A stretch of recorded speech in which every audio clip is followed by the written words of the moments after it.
बिस्मिल्लाहिर्रहमानिर्रहीम, अस्सलाम वालेकुम, welcome to Alham dynamic world. बच्चों, हम लोग पढ़ रहे हैं एल्डिहाइड कीटोन्स और उसका आखिरी टॉपिक हमारा स्टार्ट हो गया। गुज़िश्ता वीडियो में हमने ये देखा था कि aldehydes are powerful reducing agents as compare to ketones, जबकि कीटोन्स बहुत वीकर रिड्यूसिंग एजेंट्स होते हैं। स्पेशली कीटोन्स में सिर्फ वही रिड्यूसिंग एजेंट हैं जिनके पास अल्फा कार्बन के पास अल्फा हाइड्रोजन मौजूद है। तो इस एक प्रॉपर्टी को इस्तेमाल करते हुए, या आप कह लें कि इस एक कैरेक्टरिस्टिक को इस्तेमाल करते हुए हम एल्डिहाइड्स एंड कीटोन्स को आपस में भी डिस्टिंग्विश कर सकते हैं। और फिर हमने ये भी देखा कि कार्बोनाइल कंपाउंड यानी एल्डिहाइड और कीटोन दोनों ही चंद एक स्पेशल किस्म के टेस्ट देते हैं जिनकी मदद से हम पहले कार्बोनाइल और नॉन कार्बोनाइल कंपाउंड को डिस्टिंग्विश करेंगे आपस में, और फिर एल्डिहाइड एंड कीटोन्स को आपस में डिस्टिंग्विश करेंगे। तो देखें, कुछ टेस्ट ऐसे हैं जो हम in detail already in videos में, इन लेक्चर्स में ऑलरेडी स्टडी कर चुके हैं। यानी अगर हमने detection of aldehyde and ketones करना है तो हमें क्या करना है। यानी एक बीकर है, उसमें कंपाउंड पड़ा हुआ है, एक लिक्विड स्टेट में कंपाउंड पड़ा हुआ है। अब हमने कंफर्म करना है कि it is aldehyde, it is ketone और नॉट। ठीक है, तो उसके लिए हम क्या करेंगे, हमारे पास दो टेस्ट है बेटा। दोनों टेस्ट हम डिटेल में ऑलरेडी रिएक्शंस मैकेनिज्म्स के साथ पढ़ चुके हैं। एक acid catalysed nucleophilic addition reaction है, दूसरा base catalysed nucleophilic addition reaction है।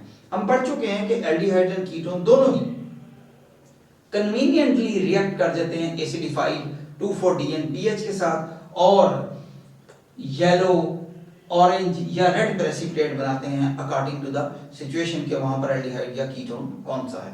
यानी तमाम एल्डिहाइड्स और तमाम कीटोन ये टेस्ट पॉजिटिव देते हैं। लेकिन अगर उसके बरक्स हमारे पास कोई अल्कोहल टाइप कंपाउंड मौजूद है तो फिर ये टेस्ट पॉजिटिव नहीं आएगा। ठीक है बच्चों, इस तरह सोडियम बाइसल्फाइड टेस्ट हमारे पास मौजूद है जो कि व्हाइट प्रेसिपिटेट देता है। इसमें तमाम एल्डिहाइड्स और मिथाइल कीटोन्स, एल्डिहाइड्स तो सारे के सारे ये रिएक्शन देंगे, लेकिन कीटोन्स में से सिर्फ स्मॉल मिथाइल कीटोन्स ये टेस्ट देते हैं। व्हाइट क्रिस्टलाइन प्रेसिपिटेट डेवलप होते हैं सोडियम बाइसल्फाइड एडिशन प्रोडक्ट के, जिससे हमें ये कंफर्म हो जाता है कि ये एल्डिहाइड्स है या कोई स्मॉल मिथाइल कीटोन है। लेकिन अगर उसके बरक्स कोई अल्कोहल होगा या कोई अल्काइल हैलाइड होगा या कोई और इस किस्म का कंपाउंड होगा तो फिर ये टेस्ट पॉजिटिव नहीं आएगा। वंस ये डिसाइडेड कि गिवन कंपाउंड एल्डिहाइड या कीटोन में से कोई एक है, लेकिन हमें ये नहीं पता चल रहा कि एल्डिहाइड है या कीटोन है, तो ये चेक करने के लिए हम फिर नए टेस्ट करते हैं, और उस टेस्ट का नाम है distinguish between aldehydes and ketones. कि एल्डिहाइड्स और कीटोन्स के दरमियान आपने डिस्टिंक्शन करना है तो वो कैसे करेंगे। तो बेटा बहुत ही मशहूर मारूफ टेस्ट है, बायोलॉजी में भी शामिल है, केमिस्ट्री में भी शामिल है, और इंटर लेवल पे भी शामिल है, हायर क्लास में भी शामिल है, क्योंकि ये बहुत ज्यादा प्रैक्टिकली किए जाते हैं और हमारे केमिस्ट्री के प्रैक्टिकल का भी हिस्सा है। Tollens test, also called as silver mirror test. तो बेटा Tollens reagent, ammoniacal silver nitrate is called as Tollens reagent. सबसे पहले किया ये जाता है कि हमारे पास सिल्वर नाइट्रेट का एक्वा सॉल्यूशन होता है जो डिस्टिल्ड वाटर में तैयार किया जाता है। उसके बाद उसमें ड्रॉप बाय ड्रॉप एडिशन की जाती है अमोनियम हाइड्रोक्साइड की, या आप कह लें अमोनिया सॉल्यूशन की। पहले ड्रॉप पर इंटेंस व्हाइट प्रेसिपिटेट डेवलप होते हैं, फिर मजीद ड्रॉप डालने पर व्हाइट प्रेसिपिटेट की इंटेंसिटी और बढ़ती है। Ultimately excess of ammonium hydroxide डालने के बाद अचानक वो व्हाइट प्रेसिपिटेट गायब हो जाते हैं। जब वो सारे के सारे टेस्ट ट्यूब में से व्हाइट प्रेसिपिटेट गायब हो जाते हैं, समझ जाएं कि आपके पास अमोनिकल सिल्वर नाइट्रेट तैयार हो चुका है। यही अमोनिकल सिल्वर नाइट्रेट दर हकीकत क्या है बेटा, ये टॉलरेंस रिएजेंट है। इसको अब इस्तेमाल किया जाएगा एल्डिहाइड्स को डिटेक्ट करने के लिए। कीटोन्स ये टेस्ट पॉजिटिव नहीं देंगे क्योंकि कीटोन्स बहुत वीक रिड्यूसिंग एजेंट हैं, जबकि एल्डिहाइड्स पावरफुल रिड्यूसिंग एजेंट हैं। तो aldehydes form silver mirror with the Tollens reagent when they are bound with this. तो होता ही है कि हमारे पास एक टेस्ट ट्यूब है, उस टेस्ट ट्यूब में अमोनिकल सिल्वर नाइट्रेट मौजूद है, और अब हम उसके अंदर डालते हैं जनाब थोड़ा सा सस्पेक्टेड एल्डिहाइड, और जैसे ही उसको हीट किया जाता है तो एल्डिहाइड अमोनिकल सिल्वर नाइट्रेट में से सिल्वर आयंस जो हैं उनको रिड्यूस करके सिल्वर मिरर यानी सिल्वर पॉजिटिव में कन्वर्ट करता है। सॉरी गलत बोल दिया, सिल्वर पॉजिटिव को सिल्वर न्यूट्रल में कन्वर्ट करता है, और ये सिल्वर एटम जो हैं ये टेस्ट ट्यूब के अंदर की जानिब पूरी टेस्ट ट्यूब में ऊपर नीचे जहां जहां सॉल्यूशन मौजूद है वो डिपॉजिट हो जाते हैं, और बाहर से अगर आप टेस्ट ट्यूब को देखते हैं तो वो बिल्कुल मिरर जैसी लगती है। Therefore it is named as silver mirror test. ये रिएक्शन ये बता रहा है कि अमोनिकल सिल्वर नाइट्रेट बनाना आपने कैसे है, यानी टॉलरेंस रिएजेंट बनेगा कैसे, और ये है सबसे ऊपर कि सिल्वर मिरर टेस्ट कैसे काम करता है। ये देखें, ये एल्डिहाइड है और इसको हमने वार्म किया अमोनिकल सिल्वर नाइट्रेट के साथ। इसने ये जो सिल्वर आपको नजर आ रहा है, इस सिल्वर के ऊपर ऑलरेडी 1 चार्ज मौजूद है।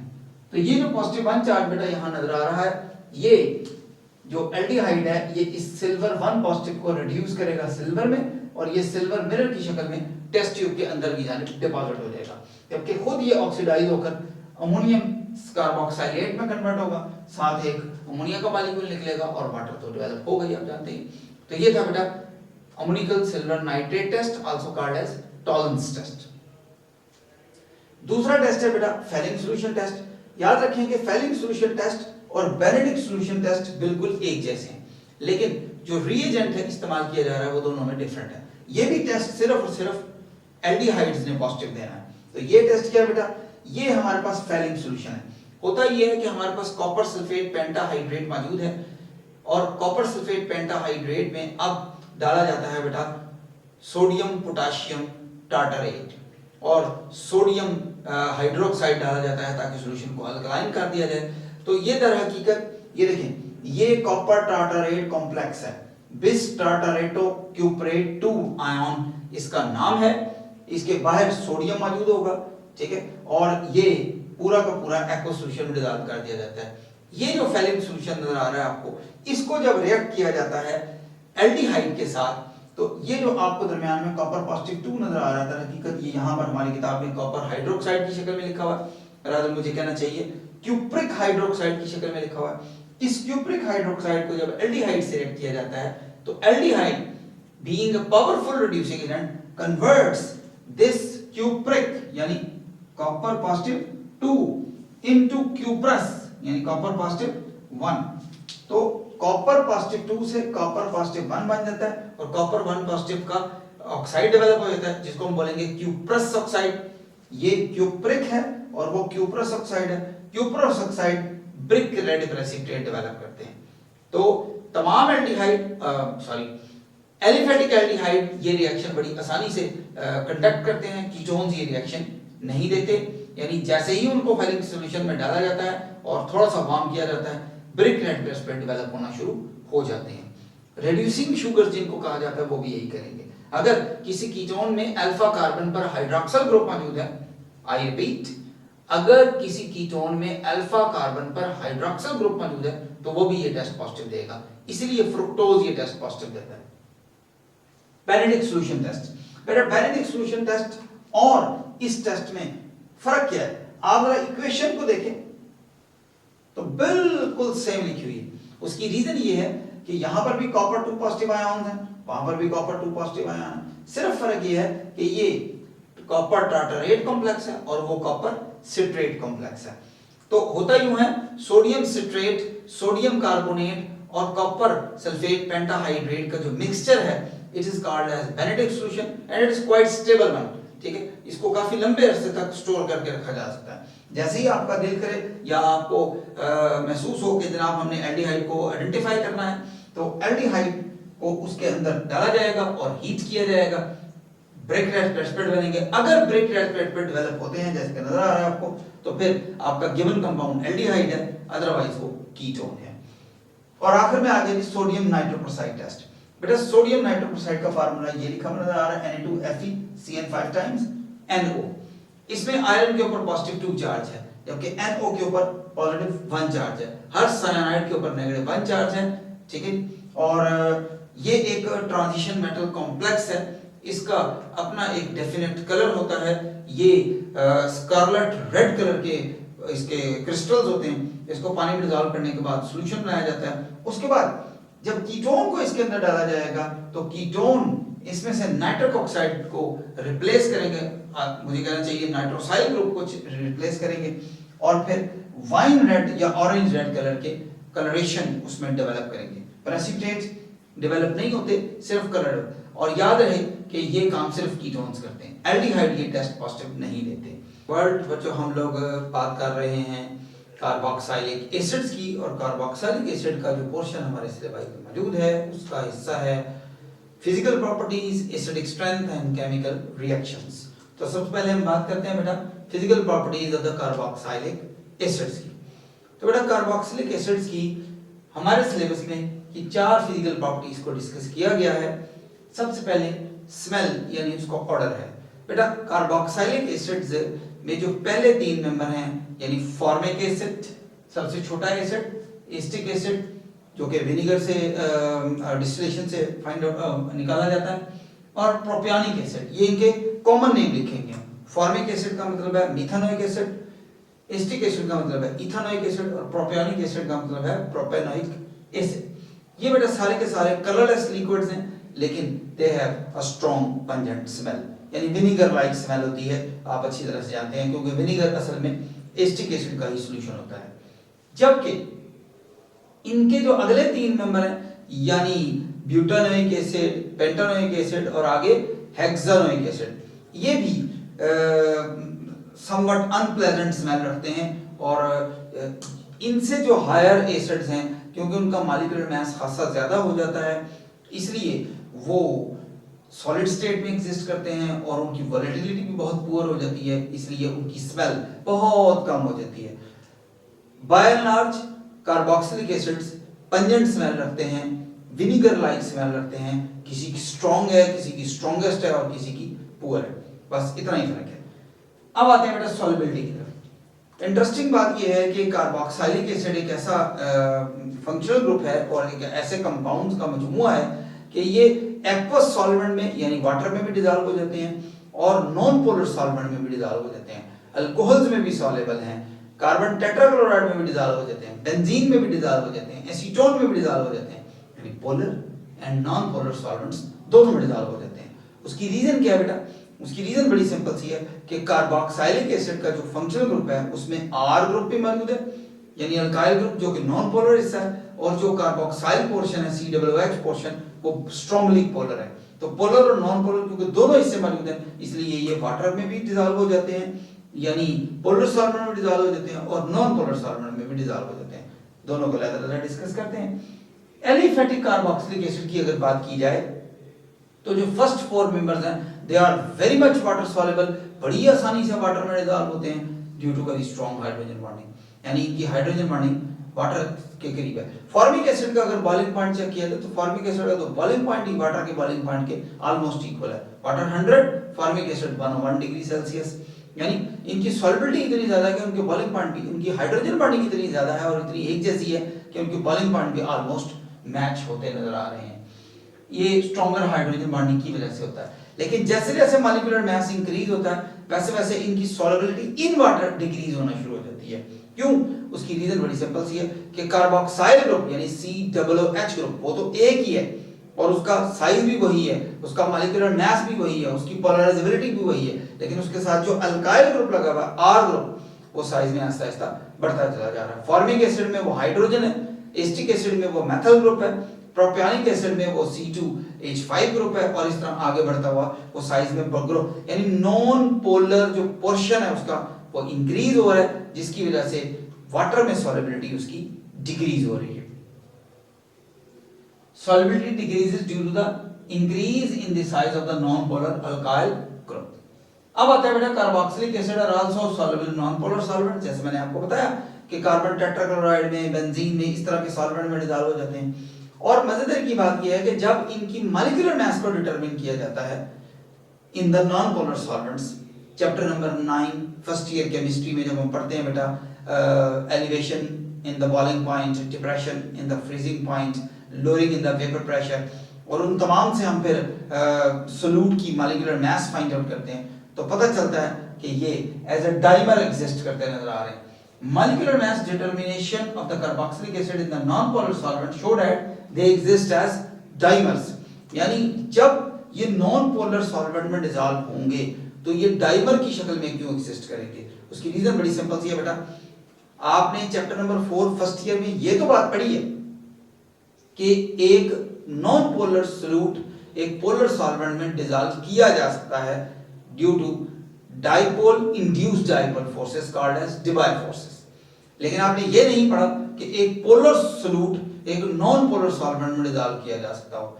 यानी पोलराइजेबिलिटी तो एक फिनोमेना है, एक टाइम एंड टेस्टेड फिनोमेना है, बहुत दफा चेक किया जा चुका है, लेकिन नॉन पोलराइजेबिलिटी कोई फिनोमेना नहीं।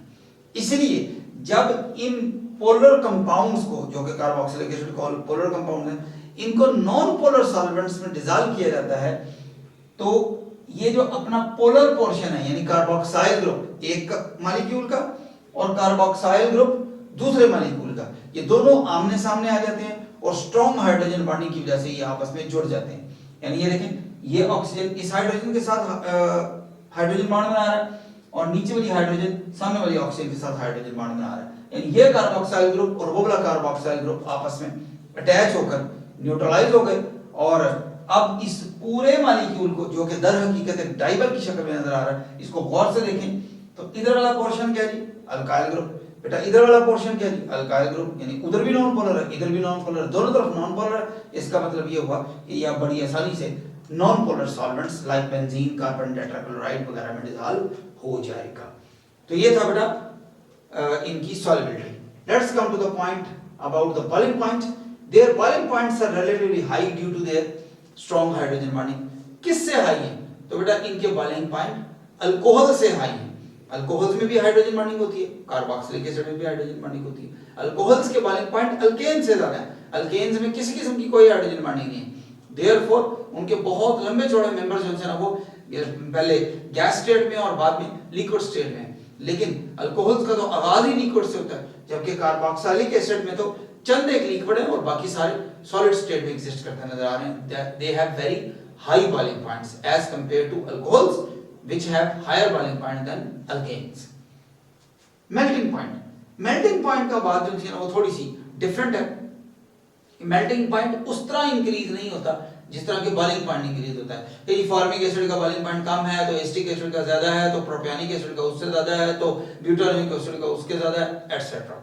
सिंपल सी एक तरतीब है होमोलोगो सीरीज की। लेकिन मेल्टिंग पॉइंट में ये इंक्रीज इररेगुलर है और ये देखा गया है कि ऐसे कार्बोक्सिलिक एसिड जिनमें even number of carbon atoms हैं, टोटल कार्बन एटम, आपने अल्काइल ग्रुप के कार्बन नहीं बल्कि टोटल, ये देखें 3 कार्बन यहाँ है और चौथा ये, टोटल 4 कार्बन है, 4 कार्बन ये और 5वां ये, तो टोटल 5 कार्बन, इसमें 3 कार्बन। तो वो ये कह रहा है कि जब हमने इनके मेल्टिंग पॉइंट्स को अच्छी तरह से स्टडी किया तो ये पता चला कि ऐसा कंपाउंड जिसमें even number of carbon atom है, it has a higher melting point as compared to the next lower and higher member of the carboxylic acid containing odd number of carbon atom। तो ये देखिए, ये आपके सामने butanoic acid का melting point -6 degree Celsius है, जो कि ज्यादा है पेंटानोइक एसिड से, जो कि ज्यादा है प्रोपियोनिक एसिड से, दोनों से ज्यादा नजर आ रहा है। ये थी बेटा फिजिकल प्रॉपर्टीज जो हमने बड़ी अच्छी तरीके से कवर कर ली। फिजिकल प्रॉपर्टीज के बाद अब आएगी बेटा एक ऐसा टॉपिक जिसको किताब में से ढूंढना जरा मुश्किल है, ये आपके लिए स्पेशली डिजाइन किया गया है और इसकी सारी बातें आपके लिए लिखी गई हैं। पहला पॉइंट है बेटा, टॉपिक का नाम है रिलेटिव एसिड स्ट्रेंथ। बेटा देखिए, कार्बोक्सिलिक एसिड्स हैं, अगर वो एसिड्स हैं तो जाहिर बात है उनकी कोई ना कोई एसिड स्ट्रेंथ भी होनी चाहिए। पहली बात, हमने फिनोल वाले टॉपिक में ये बात पढ़ी थी चैप्टर नंबर 11 में कि carboxylic acids are stronger acid as compare to phenol, which are stronger acid as compared to water, which is stronger as compared to alcohols। तो कार्बोक्सिलिक एसिड वैसे तो बहुत वीक एसिड होते हैं और इनमें से बहुत सारे हम अपनी खुराक में भी इस्तेमाल करते हैं, लेकिन फिर भी इनकी एसिडिक स्ट्रेंथ को आपस में कंपेयर करना पड़ता है। मिनरल एसिड से जहां तक कंपेयर किया जाए तो ये काफी वीकर एसिड्स हैं और इनकी Ka value almost 10 to the power -5, 10 to the power -4, 10 to the power -6, 10 to the power -10 वगैरह वगैरह, इसके करीब करीब जो चीज़ वो रेंज होती है डिपेंडिंग ऑन सिचुएशन कि कौन सा कार्बोक्सिलिक एसिड है। अब ये देखिए, जब ये कार्बोक्सिलिक एसिड डिसोसिएट होगा तो ये कार्बोक्साइलेट आयन बनाएगा और साथ हाइड्रोजन आयन निकलेगा। ये जो कार्बोक्साइलेट आयन है वो ऊपर वहां आपके लिए अलग से लिखा गया, आप यहां पर देख सकते हैं बच्चों कि कार्बोक्साइलेट आयन, यहां पर यकीनन R ग्रुप आएगा, यहां पर जो कार्बोक्सिलेट आयन है उसका जो ऑक्सीजन के ऊपर नेगेटिव चार्ज है वो कार्बन के दरमियान आता है और कार्बन और ऑक्सीजन के दरमियान बॉन्ड ऊपर शिफ्ट हो जाता है और ये रेजोनेट करता हुआ नेगेटिव चार्ज दोनों ऑक्सीजन पर मुस्तकिल शिफ्ट होता रहता है, यानी डीलोकलाइज होता रहता है। लेकिन अगर कोई ऐसा ग्रुप यहां पर लगा दिया जाए, यहां आर ग्रुप अल्काइल ग्रुप की जगह पर, या अल्काइल ग्रुप में ही इंड्यूस कर दिया जाए या इंट्रोड्यूस कर दिया जाए जो इलेक्ट्रॉन डोनेटिंग हो या इलेक्ट्रॉन विड्राइंग हो, जिसकी वजह से ये जो नेगेटिव चार्ज आपको ऑक्सीजन का नजर आ रहा है, या तो ये पहले से भी स्ट्रेंथन हो जाएगा या पहले से वीकर हो जाएगा। मींस कि ये ग्रुप अल्काइल ग्रुप जो यहां पर लगेगा वो कार्बोक्सिलिक एसिड की एसिडिक स्ट्रेंथ को जरूर डिस्टर्ब करेगा। ये देखिए नंबर 1 यहां पर जो अल्काइल ग्रुप लगा हुआ है, इट डिक्रीजेस, एसिड स्ट्रेंथ की बात हो रही है बेटा, acid strength of the carboxylic acid depends on R group, ये मैं आपको बता चुका हूं। इट डिक्रीजेस, ये इट एसिडिक स्ट्रेंथ के लिए लिखा गया, if R group has an electron donating, अगर वो कार्बोक्साइल ग्रुप को मजीद इलेक्ट्रॉन प्रोवाइड करेगा तो वो जो ऑक्सीजन के ऊपर नेगेटिव चार्ज है वो लोकलाइज्ड हो जाएगा, जिसकी वजह से हाइड्रोजन आयन दोबारा टेकअप हो जाएगा और रिएक्शन वापस आ जाएगा। आसान सी बात ये है कि अगर कोई ऐसा ग्रुप लगेगा कार्बोक्साइलेट ग्रुप के साथ अल्काइल ग्रुप की शक्ल में जो इलेक्ट्रॉन डोनेटिंग है, तो कंजुगेट बेस स्ट्रांग हो जाएगा, और हम ये पढ़ चुके हैं कि कंजुगेट बेस अगर स्ट्रांग हो तो पेरेंट एसिड वीक होता है। जैसे कि आपको यहां पर एसिडिक स्ट्रेंथ के ऑर्डर से वाज़ेह तौर पर नजर आ रहा है कि formic acid is stronger then, acetic acid is stronger then, propionic acid is stronger then butanoic acid and so on. यानी जैसे जैसे अल्काइल ग्रुप का साइज ग्रो करता चला जाएगा वैसे वैसे एसिड वीकर होता चला जाएगा। Formic acid is the strongest among all carboxylic acids. लेकिन अगर अल्काइल ग्रुप के अंदर कोई चीज इंड्यूस कर दी गई है, इंट्रोड्यूस कर दी गई है, तो फिर क्या होगा? वो कहता है if alkyl group possesses an electron withdrawing group acid strength increases. यानी एसिटिक एसिड को अगर हम कंपेयर करें तो आप जानते हैं एसिटिक एसिड में जो मेथल ग्रुप है उसके पास 3 हाइड्रोजन है, अब उसमें से एक हाइड्रोजन का हटाकर आप फ्लोरीन लगाते हैं, या उसको हटाकर आप क्लोरीन लगाते हैं, या आप उसको हटाकर ब्रोमीन लगाते हैं, या आप उसको हटाकर आयोडीन लगाते हैं। तो जब इन एसिड्स को कंपेयर किया जाता है एसिटिक एसिड से, यानी फ्लोरोएसिटिक acid is far stronger than chloroacetic acid. Fluoroacetic acid is far stronger than chloroacetic acid, which is stronger than bromoacetic acid, which is stronger than iodoacetic acid, which is stronger than normal acetic acid, यानी unsubstituted acetic acid. लेकिन अगर ये alkyl group ये जो group लगाया गया है alkyl group पे, इलेक्ट्रॉन विड्राइंग ग्रुप, इसकी पोजीशन भी बड़ा मैटर करती है कि ये लगा कहां हुआ है। तो देखिए हमारे पास अगर बड़ा सा एक कार्बोक्सिलिक एसिड है, लेट्स से कि ये हमारे पास बटायरिक एसिड है या आप कह लें ब्यूटायरिक एसिड है, तो इसकी अल्फा पोजीशन पर अगर आपने क्लोरीन लगाया तो चूंकि ये बड़ी आसानी से इंडक्टिव इफेक्ट की वजह से इलेक्ट्रॉन अपनी तरफ विड्रा कर सकता है, इसलिए ये स्ट्रॉन्गर एसिड होगा, जबकि बीटा क्लोरोएसिटिक एसिड वीकर होगा और गामा क्लोरोएसिटिक एसिड उससे भी वीकर होगा। तो position of the electron withdrawing group भी इसको अफेक्ट करेगी। और आखिर में आ गया कि कितने आपने इलेक्ट्रॉन विड्राइंग ग्रुप लगाए हुए या कितने आपने इलेक्ट्रॉन डोनेटिंग ग्रुप लगाए हैं। For example trichloroacetic acid is far stronger than dichloroacetic acid which is stronger than monochloroacetic acid, जो कि जाहिर बात है आम एसिटिक एसिड से स्ट्रॉन्गर होगा।